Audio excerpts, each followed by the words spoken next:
This afternoon's panel is digital evidence in practice. We have three presenters today. First, I want to introduce Tanya Stauffer. Tanya is with Innova Solutions.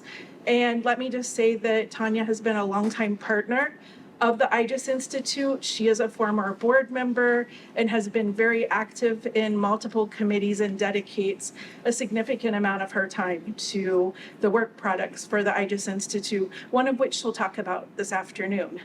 Second, we have Dennis Lowe. Dennis is a HIDTA task force commander from Central Ohio, so my hometown. Very near and dear to me. We've actually worked together at the Ohio Bureau of Criminal Investigation years ago. And then finally, Marc Messina is with Revir Technologies, and Marc is actually one of our newer IJIS members. So looking forward to the discussion today and the presentation. And I'm going to go ahead and turn it over to your folks because I know we have about 45 minutes, so I want to make sure you have plenty of time. Thank you. We got to make sure that the musician doesn't tune up again. I know. I heard that. So Emmanuel, you're going to be on the job on the door if the musician tunes up again.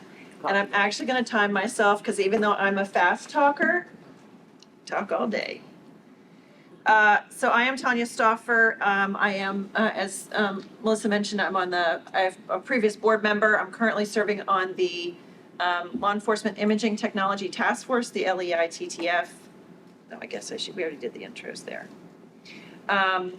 And there are previous work products that the LEITTF has delivered for the community. Make sure I can see everybody. They've covered things like LPR, also some work on facial recognition, some use cases, but I think one of the most important parts of what the task force does is that we work in cooperation with IACP. So we get a very significant law enforcement input and presence, and we get a little bit of extra recognition when the papers are eventually published by both organizations. But I want to make sure you kind of have that context. This task force has been addressing imaging technology types of things for at least 10 years. And this is just the most recent work product. So this digital evidence management study was about a 2-year journey with, I'll show you the full list of all the participants, some of whom are in the room. So I'll describe the team, the business challenge that we saw in front of us. It might be super obvious. The process we went through, and then the recommendations. So that was the net result, was a recommendations document. It wasn't a policy. We felt like it was a better output to be able to give folks information to then gather information before they were to go buy something related to digital evidence management in general. I know you can't read these names, but don't worry, I've given you a synopsis. But just to give you a better representation of how broad this team was, we had 10 practitioners from a variety of verticals. I'll talk about the silos in a second. There were 5 representatives from not-for-profit organizations, other associations, and other organizations similar to IJIS, industry product providers, and also service providers. And then after that, we had peer reviews performed by state-level prosecution, head CIO for a state prosecutor's office, those types of folks. So executive level reviewers that said, okay, if I'm this intended audience, why does this matter to me? So we got some very honest feedback from those folks. So very valuable in process. So the document is not quite available yet. It is in final executive review within the IJIS team.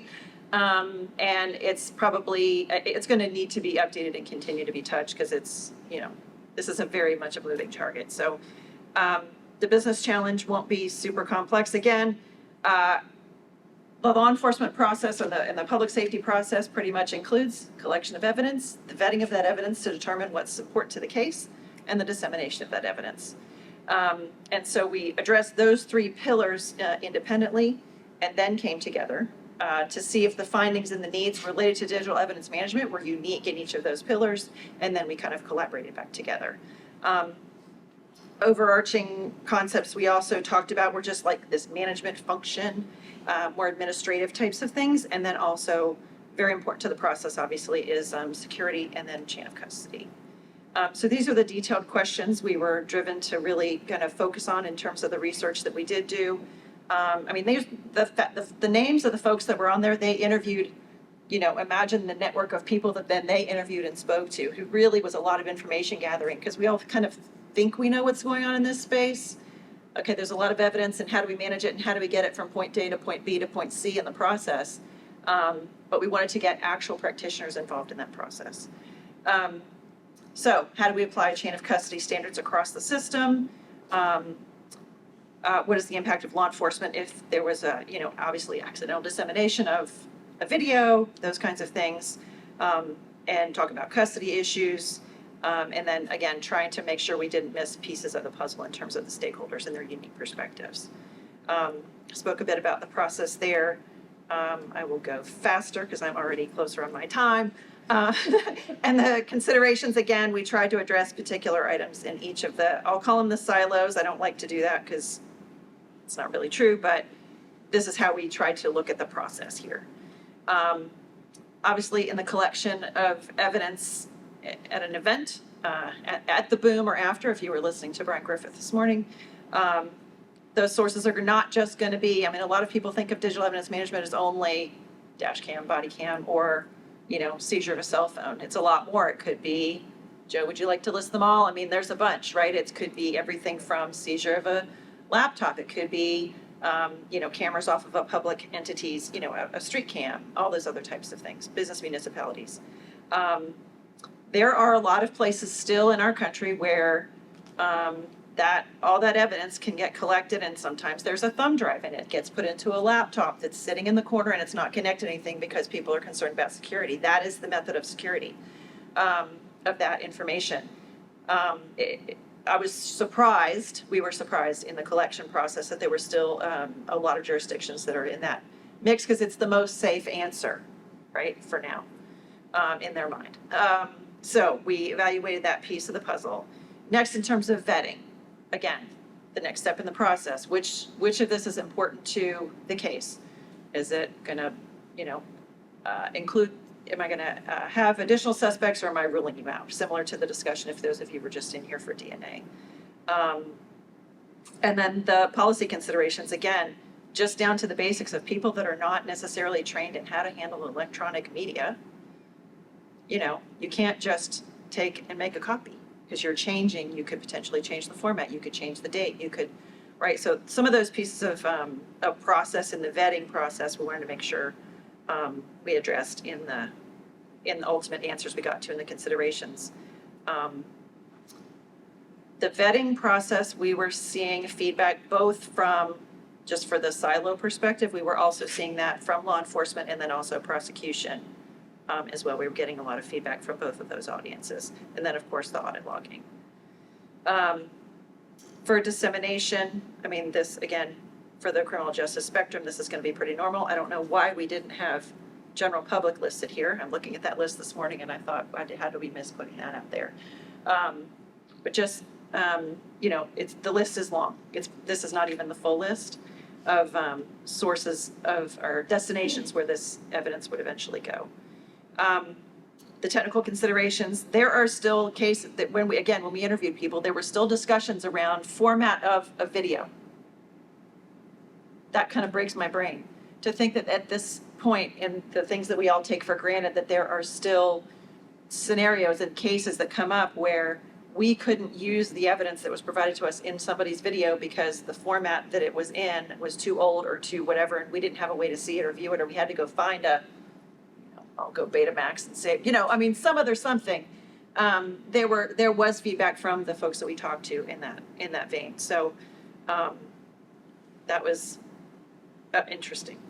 And then again, if you were here a little bit ago, just the sheer volume.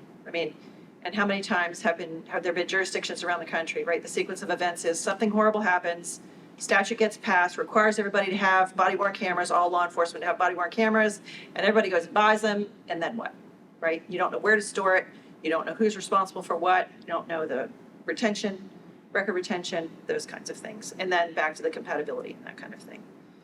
And then chain of custody garnered quite a bit of attention by the entire team. And a lot of the feedback, we ended up, after a lot of churn, we ended up just looking a lot of the existing NIST guidelines on some of these topics and kind of trying to distill it down to that. You know, a lot of policies are being developed around, you know, how many copies you have, where do you keep them, how do you do that, and there are different guidelines. But at a minimum, I had Jim Emerson there coaching me along. The original, at a minimum, a forensic copy, and then a working copy where you can handle some of those other things. So the good news is that this is just another kind of evidence. And so everybody in the criminal justice space is trained on how to handle this evidence properly. You know, the bad news is, again, it's volume and it's a new kind. So the final recommendations that we had in this version of the paper at this point are substantially around kind of talking to your friends in the mix.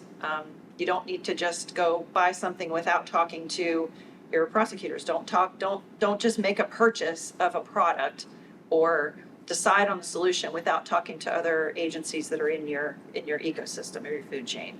And then again, just be aware that on the budget implications, we got a lot of feedback from folks, again, that we talked to that really talked a lot about, we don't have staff that know how to edit a video. They don't know how to do this redaction. They don't know how to do these things. So they had to figure out just the human capital investment required to, you know, kind of manage this additional piece of technology that's available. So, boom.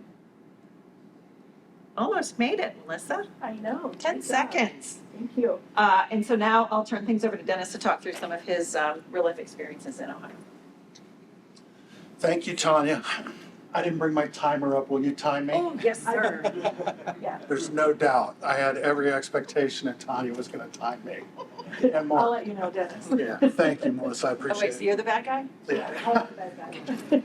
So I'm Dennis Lowe. I'm the commander of the South Central Ohio Major Crimes Unit. We're located in South Central Ohio, about 30 miles southeast of Columbus. We're a suburban and kind of rural jurisdiction.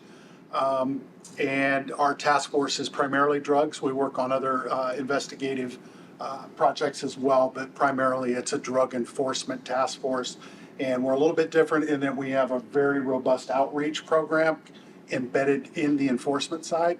But in terms of drug enforcement, and I'm an old-time narc. I've been in narcotics now for 36 years, and it's changed. The landscape's changed quite a bit. But I'm kind of proud to say that I've sort of am cool with technology. I don't know how it all works, but I understood that it was important and that the bad guys were using it and that we needed to embrace its use as well. But it presented some pretty unique challenges, particularly over the last few years with our use of IP cameras and, you know, LPR camera systems out there and body-worn cameras and our own cameras that we're using through Collio apps and things like that to collect evidence during drug buys and search warrants. And so we started collecting these mountains of digital evidence, and Tanya said several times, you know, the volume. And that was a very big concern for me.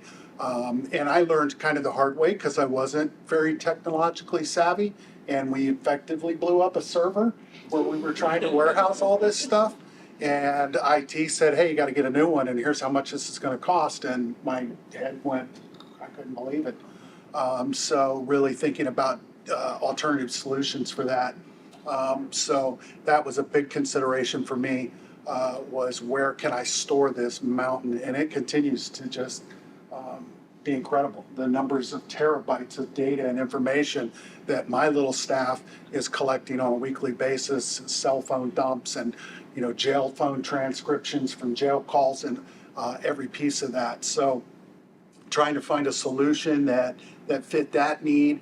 I was really interested in something that was kind of single tenant sign-on was an important key for us. I wanted something, hopefully, that was CJIS compliant and was doing all the things that I should or would need to be doing, and something that was going to benefit not only my staff in particular, but our collaborating partners. And Tanya, you mentioned the prosecutor's office. They were a big part of those decision-making processes and bringing in our IT folks and trying to get through that. And I think maybe one of the biggest challenges I had was learning to speak new languages.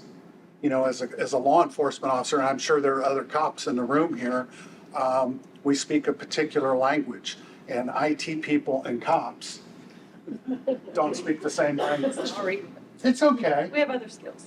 You do, and I'm very appreciative for those. But that was very challenging, was to learn to speak new languages, and not just with the IT people that I had to deal with, but then trying to talk to vendors who speak in vendor speak.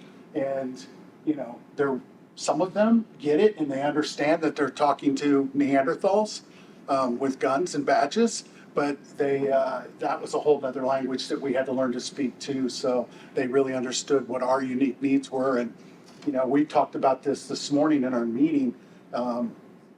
If you've seen one drug task force, you've seen one across this nation. And although I always describe us as snowflakes, we have similar missions, but every single one of us looks a little bit different. We're just made up a little bit different. And so trying to find some solution that was beneficial for not only me, but for my sheriff's office and my police departments that participated in our task force and the prosecutor's office, and even so far as the courts or other outside jurisdictions that we were going to collaborate on investigations with.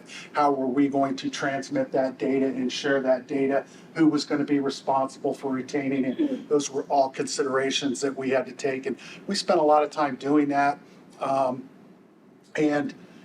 of the things that I was frustrated by was, you have an idea, and I told Marc and Tanya this morning, in law enforcement, there are very few original ideas. We just copy what a lot of other folks are doing. I see my brothers and sisters nodding their head in agreement, so that's true, what I just said. You can take a note there for sure. We don't have a lot of original ideas, and when we do, there may be a solution that exists out there for you. It's the right fit, and you've seen it, and you've test drove it, and demoed those products, they work, and then you present it to the people that make those big decisions in terms of purchasing and budgeting and all of that. And they go, that's awesome, that's great, but I think we can do that in-house. We have a team of people sitting in cubicles back here that we need to justify their existence, so let's let them develop this thing.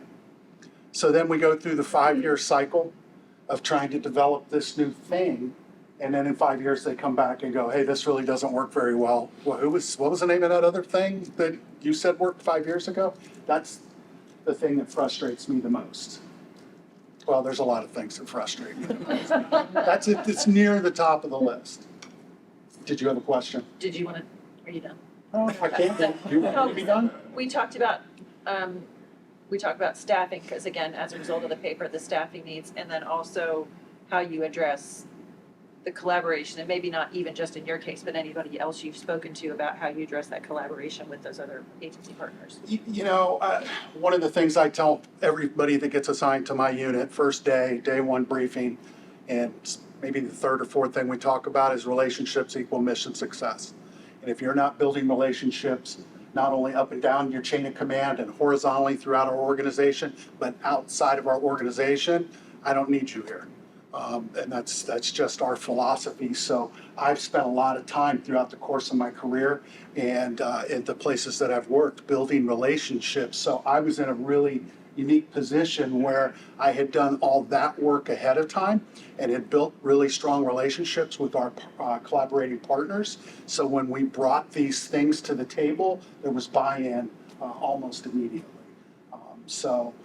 I would encourage you, if you have not had those kinds of conversations, to sit down and really think about who is this going to touch? And are they already in I loved what you said earlier, ecosystem? And if they are, that's great. Go continue to foster that relationship, but really try to think in the abstract of who am I not talking to already that's going to need to be part of this at some point, and get those people in a room. And that's challenging, having people suborn their own egos, and who's in charge of this whole thing, who's got all the power and control, who's responsible for paying for it. One of the unique things that we've been able to do over the last few years, how am I doing on time? So one of the things that we've been able to do is, on a state and local level, the Fed sort of took care of asset forfeiture for drug task forces in 2018. DOJ passed a sweeping resolution that drug task forces could no longer receive asset forfeiture dollars on Fed cases directly. They gave us some hoops that we could jump through, but it was a really cumbersome process and it wasn't really effective. So federal asset forfeiture dollars went away. And on the state and local level, I can't speak to every state in the country, but many states, including mine, state and local asset forfeiture dollars have just dried up significantly. When I took over as commander, we were bringing in $150,000 a year or so on local asset forfeiture, and now on average 30, 28, 32 some years. That's about average of what we get. So it's really not something that I can use budgetarily to predict or use to fund specialized projects like this.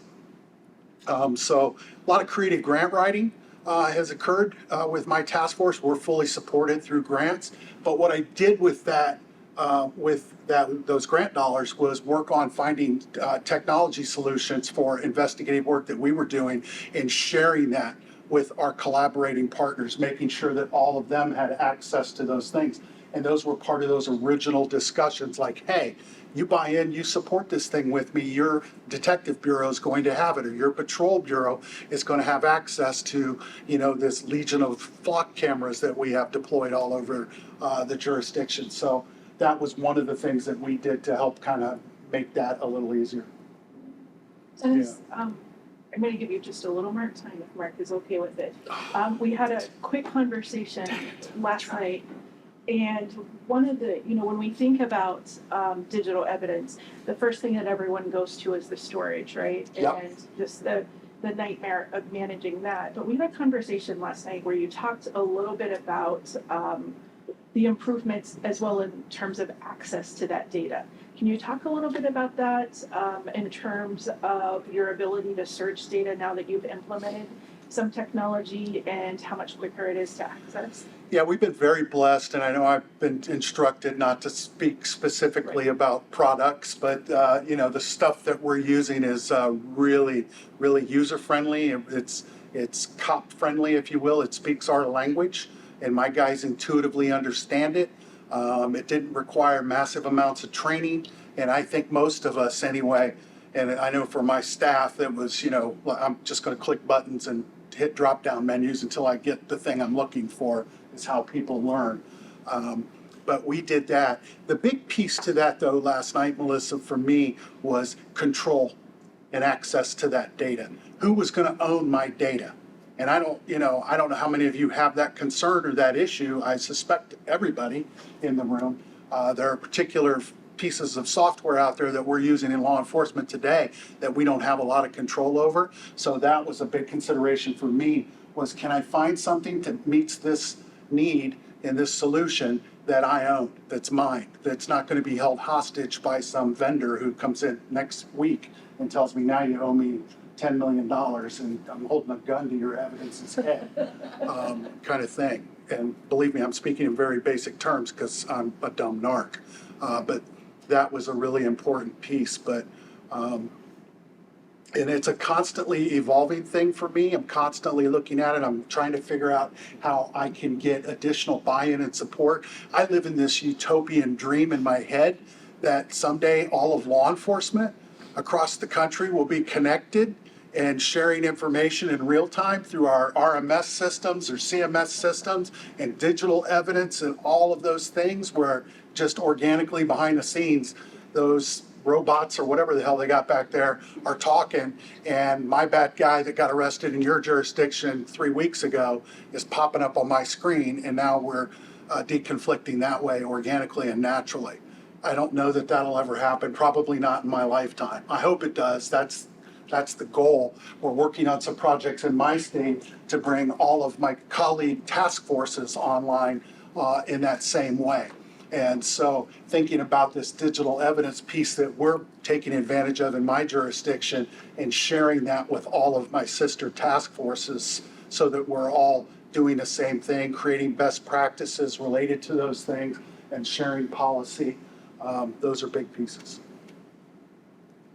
Can I be done now so Marc can talk? I'm more of a, hey, let's ask questions and talk over a beer guy, so I'm ready for that too. But Marc, Messina? Thanks, Dennis. You're welcome. Thank you. Hi, everyone. I'm Marc Messina. I'm the founder of Revir Technologies. I guess by way of background, I've got about a decade plus in cloud and data and analytics, and through career journey, I've come to know a decent amount about digital evidence. So that's I suppose why Tanya has asked me to come speak today. So, first of all, just quick crowd engagement. How many practitioners, how many people in law enforcement do we have in the room? How many, or former law enforcement I'll include, you probably know what's going on at your old agencies or what have you, or agencies you're currently consulting to or otherwise. How many of you have at your current or former agency have a digital evidence management system? Have you guys come to Breakout? Sure.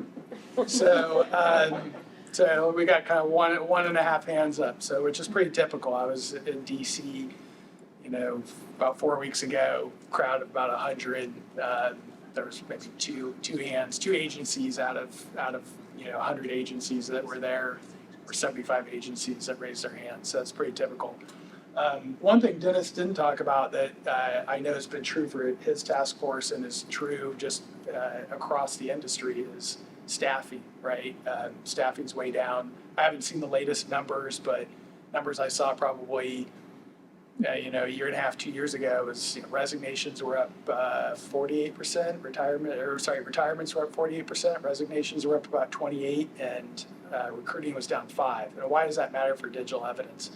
Because the motion of digital evidence, collect, store, secure, search, and share, is a time-consuming motion, and it's an important one. We talked about, Tanya talked about chain of custody and audit trails and so forth. These are all really important, but with a reduced amount of headcount, we need to, it's important, I think, for the industry to be thinking about how can we get people, humans, focused on things only humans can do, and get them out of the business of things that computers and automation can do.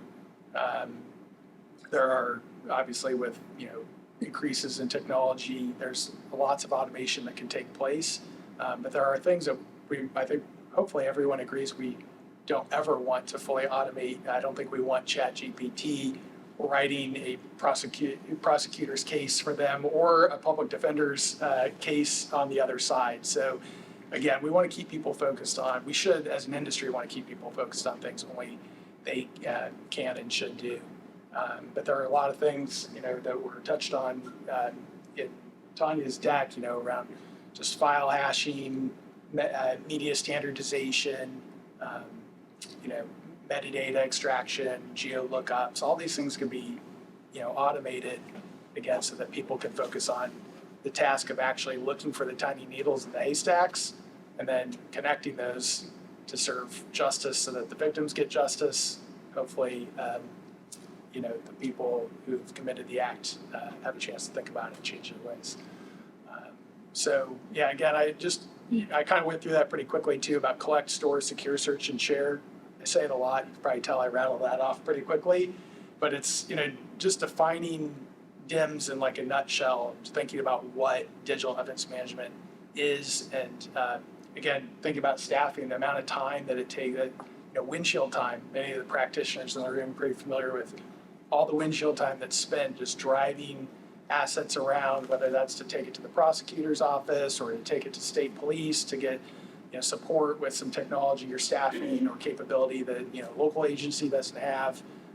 As an enormous time suck, and we certainly, as an industry, should hope that law enforcement professionals have better things to do than kind of play Uber Eats with evidence, right? Again, get them focused on things only they can, only humans can do. Some other things, I'm kind of echoing some of the talking points that they covered with the 2 minutes that they allocated me. I don't remember yielding my time. The gentleman from Texas. So, what were some other, another thing I wanted to touch on, Dennis, talked about the change in asset forfeiture. What? This is not a prescriptive talking point, so I'm curious why do you feel like asset forfeiture is down?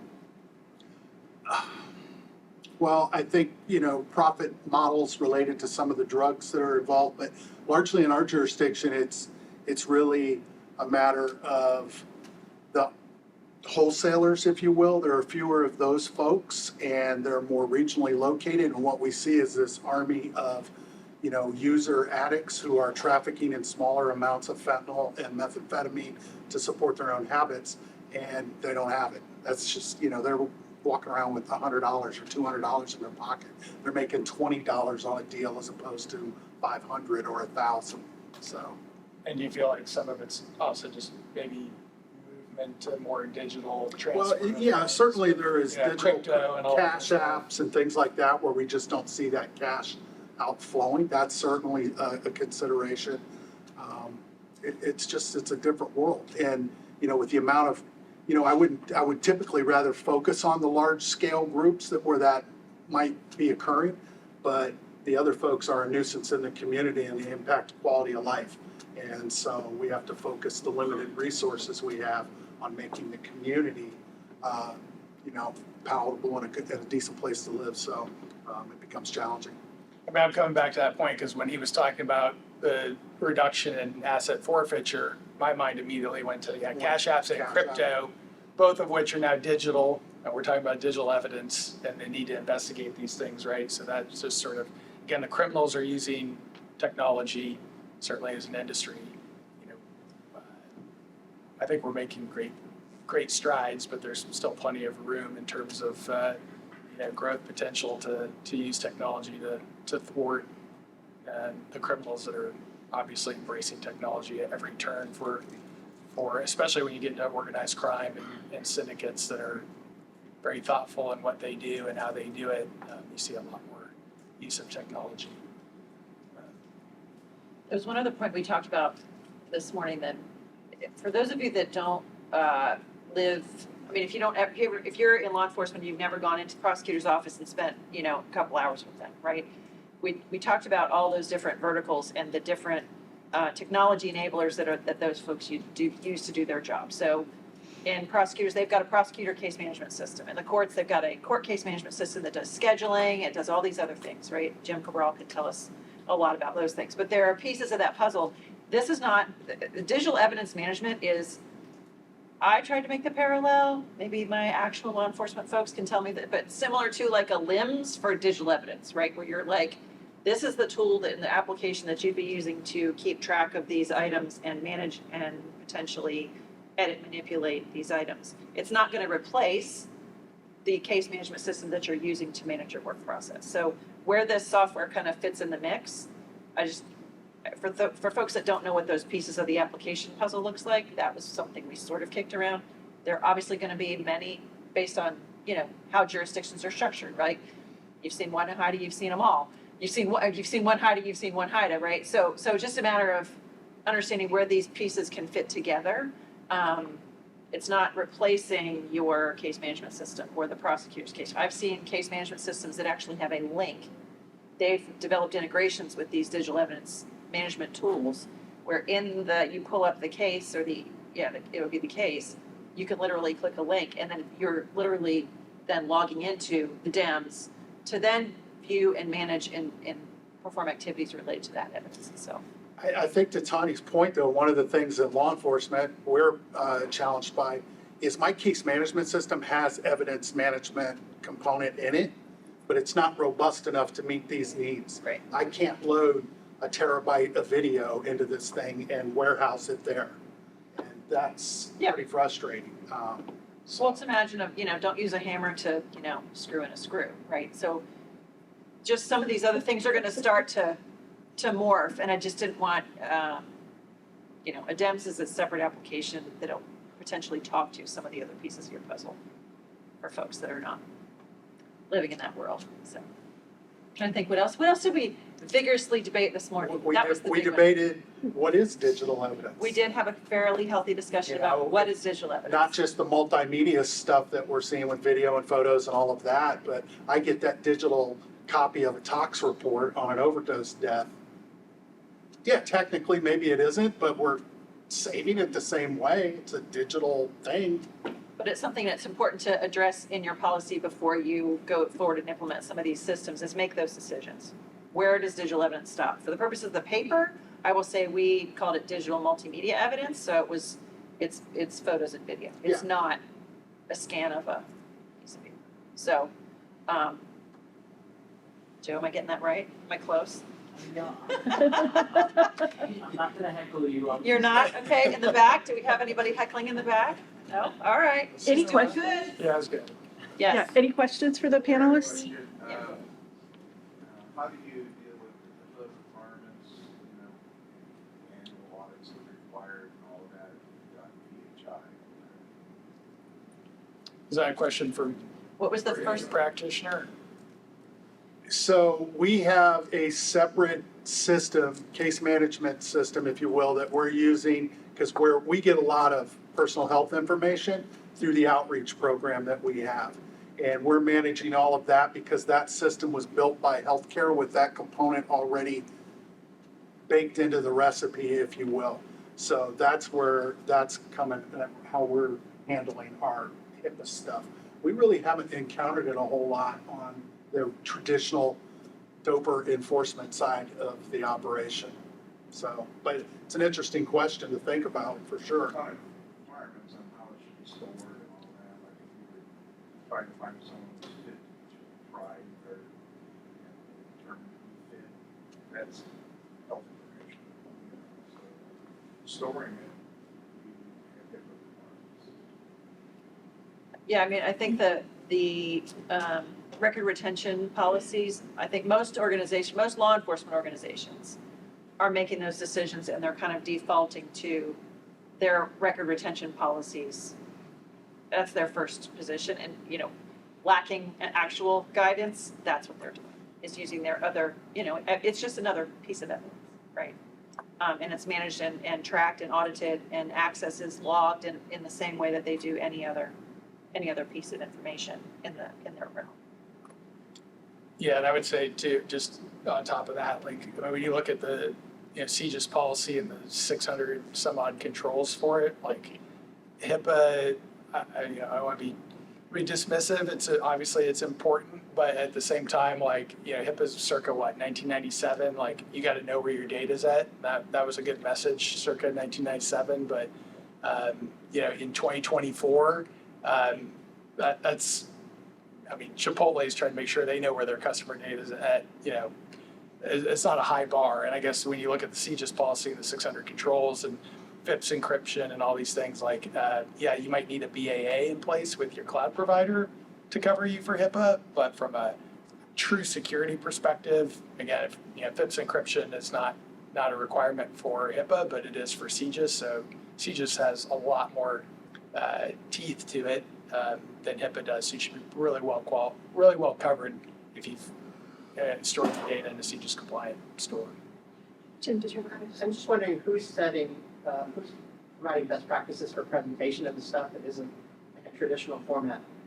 You know, from a court perspective, courtrooms are set up for, you know, for things that look like documents, for audio, for video, those kinds of things. But if you got a crypto wallet, you're trying to show, okay, here's the crypto wallet. We know that this is associated with this person. How do you even present that? Who's setting best practices for that?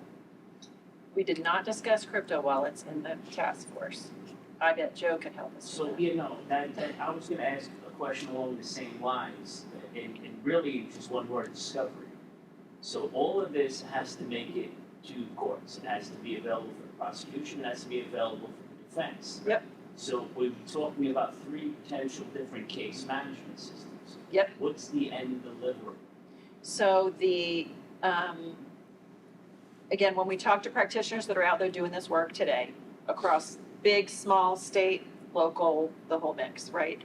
The answer was that depending on how their governance structure is set up, they're handling it differently. So a lot of them they still maintain their own case management systems. Some states and some, I'll talk mostly about states, they're buying either one instance of a product that is then separately controlled, access controls are provided to the different stakeholders within the state, or they are each buying their own and they're making copies and passing them along the food chain. In some cases, they've got a business case for both scenarios, and sometimes there is a compelling reason not to just have one big repository. But there are different ways that they're handling, some of them are handling just digital evidence in a much smaller scale. And then they've got a more robust case management system that might have a lighter digital evidence component already, so they don't need as big, they've got some of it handled in one piece of their existing platform. So, I mean, it's all about saving money and saving lives, right? So they're trying to make those decisions. We gave There's access to our DIMS to the prosecutor's office in my jurisdiction. I So- did as well. Yeah, and we can transmit files across that. Now, we still have prosecutors that want a thumb drive. Give me a thumb drive. I don't want to click a link, or I don't understand what that is. Can you have one of your guys drive a thumb drive over here? That's still about. Till it lands in his coffee cup.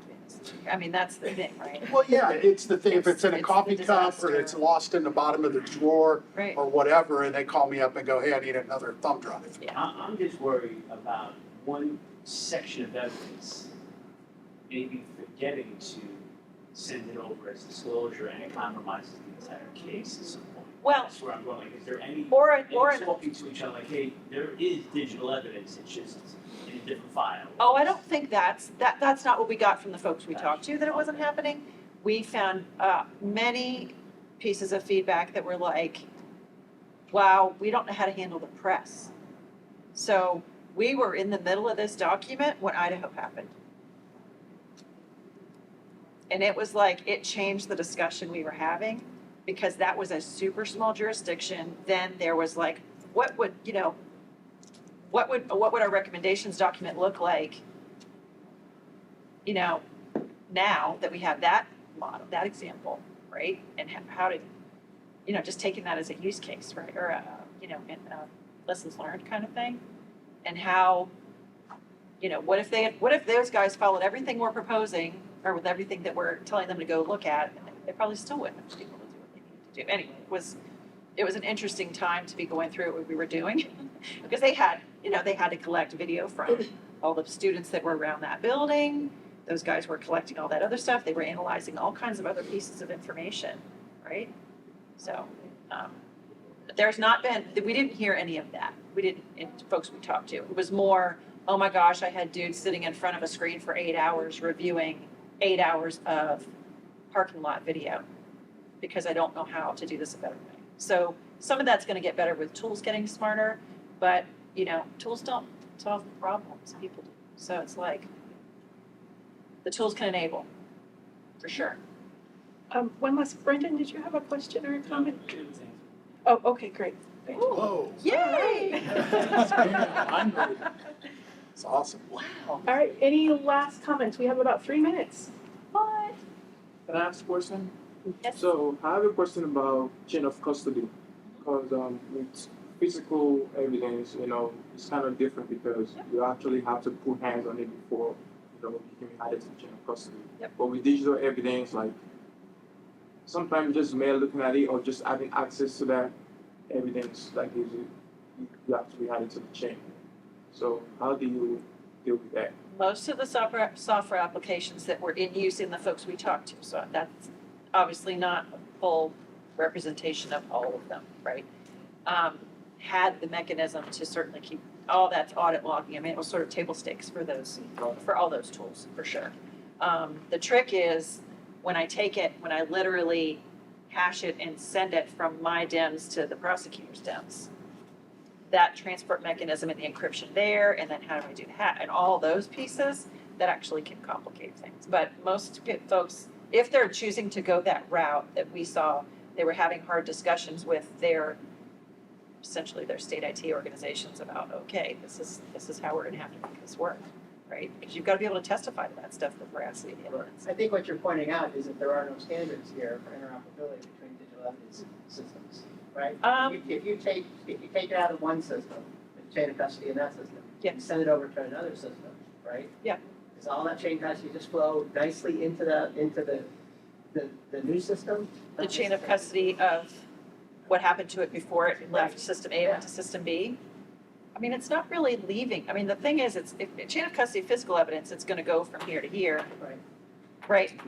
When it's in my DIMS as law enforcement, it's sitting here and you're looking at it and someone else is over the shoulder looking at it and we're logging those transactions. You know what I mean? But the editing of it, the blurring of faces, confidential informants, minors, those other things that occur, all those different editing, essentially, redaction. There's actually an interesting, I don't know if anyone saw the headline that Washington State judge threw out some evidence in a case yesterday because they had used AI to enhance the image. So that's like, I didn't realize anyone, I mean, I'm certainly aware that the technology is there to do it. I didn't realize anyone was doing that in a law enforcement capacity. That's Do not recommend. 0 Yeah. stars. That's a new paradigm.